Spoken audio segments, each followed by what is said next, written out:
my name is Carolyn Atkins, and for my Humanities Engagement 5, I'm going to be pitching an idea of why they should remake the Citizen Kane movie.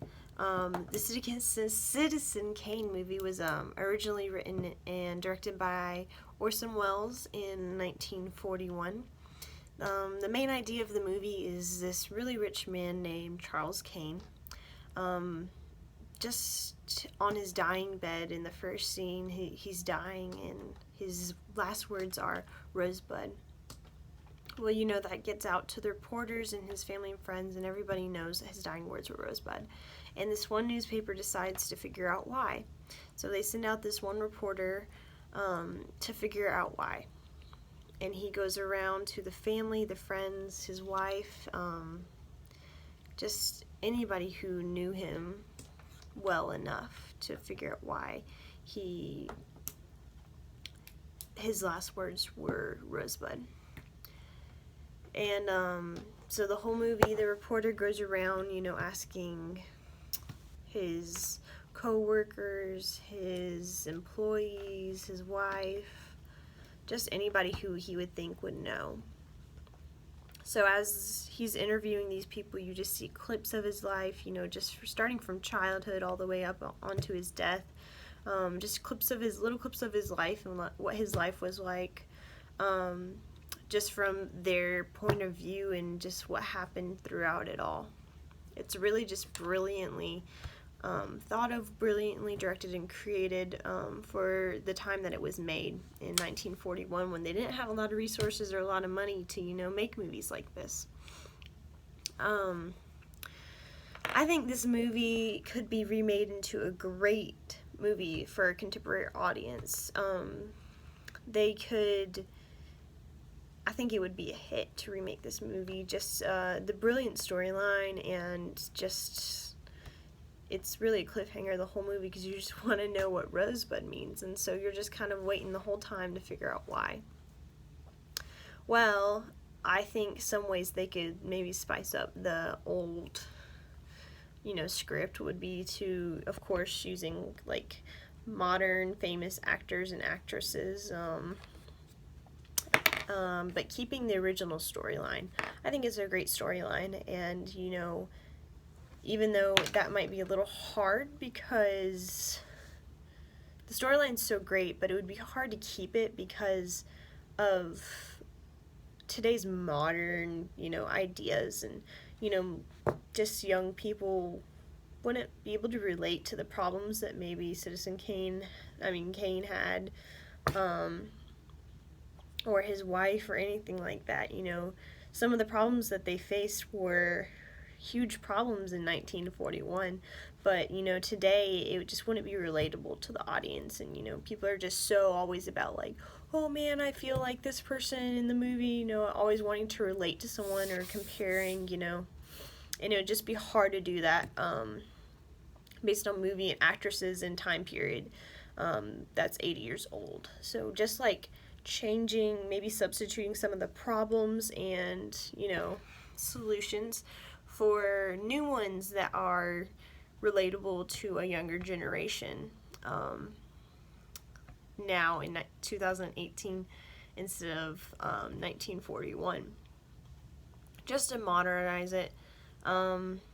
Many problems and plot lines showed up in this movie were real things that people went through daily and could relate with back in 1941. Now in 2018, it would be difficult for the viewers to relate with the characters in the movie. So exchanging some of the problems for 1941 and for some of the problems in 2018 would really spice up that movie if someone was to remake it. But it would still be like an amazing, try to substitute some of those problems without changing the plot entirely.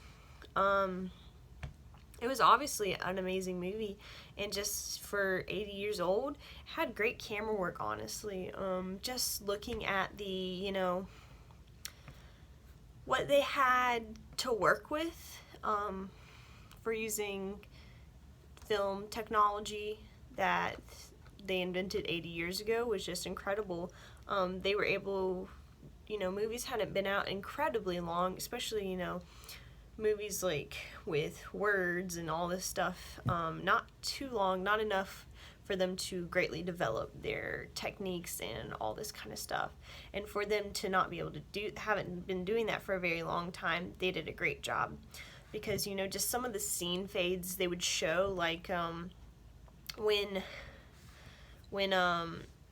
Kane's wife, his second wife, Susan Alexander, was singing in the opera house. It was just an amazing scene of showing time, and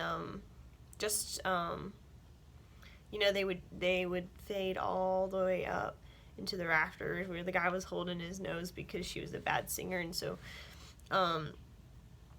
he was just able to tell a story with a lot of pictures and not a lot of words, which was very talented, I thought. And it was just, Orson Welles did a great job, just with the camera work, all of this stuff, just planned it out very well.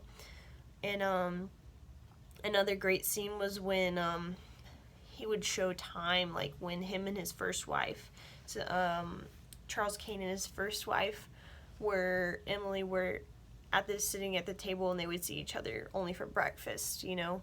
They just never really saw each other other than that. And to show the time, they would kind of just show over time different outfits, same scene every day, them eating breakfast, and just over time you could see they were getting frustrated with each other, they were getting distant. And you could tell all of this, it was amazing because you could tell all of this from, you know, the video that you're watching. And, you know, it's hard to always depict, you know, what's going on in a scene from just looking at it, but he did it so well, and it just so perfectly. Some actors and actresses, I only picked out a few because it was a little hard, but I think that Leonardo DiCaprio would make a great Citizen Kane. They look so similar. Just, you know, it's crazy because, you know, they look so similar. There's Leonardo DiCaprio, and there's the man that plays Citizen Kane. I think he would make a great one. For his first wife, I picked Amanda Abington, and this is her. And I'll show you the original actress for his first wife, and that's his original actress. Even though each one of these actresses and actors were great in the original movie, you know, of course, people love to see famous actors and actresses in the new ones. And for his second wife, here's a picture of her in the original Citizen Kane movie. And I picked Lily James for his second wife. And the reason I did this for the wives was because Amanda Abington has much more of a mature and just more grown-up, ladylike kind of vibe, which his first wife gave off. You know, Emily was the president's niece, and so of course she was sophisticated and adultish, and I think she just really did a great job in that movie. And it just kind of shows, I feel like Amanda Abington has a very, you know, mature and wife kind of vibe to her. And the reason I picked Lily James is because she has a more young and flirty vibe, like Susan Alexander did in the movie. Just kind of a rejuvenated, younger wife kind of, you know. Susan wanted to explore, and she wanted to keep her youth, and she wanted to be young and just be, you know, she wanted to have fun. And that's just the Lily James vibe to me, you know, just more of a younger, you know, 20s kind of girl who's just like, yeah, let's go have fun, which is totally what I got from the movie that Susan Alexander did. And for the the main reporter that was trying to figure out what Rosebud was, his name was Jerry Thompson in the movie. In real life, his name was William Allen. And this is a picture of him in the movie.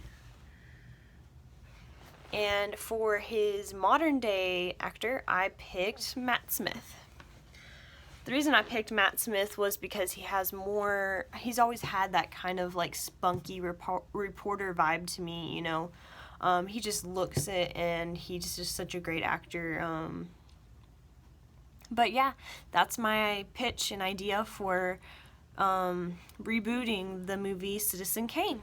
And I hope you liked it, and I hope that one day they will reboot it. It'd be awesome. Alright, thank you. Bye.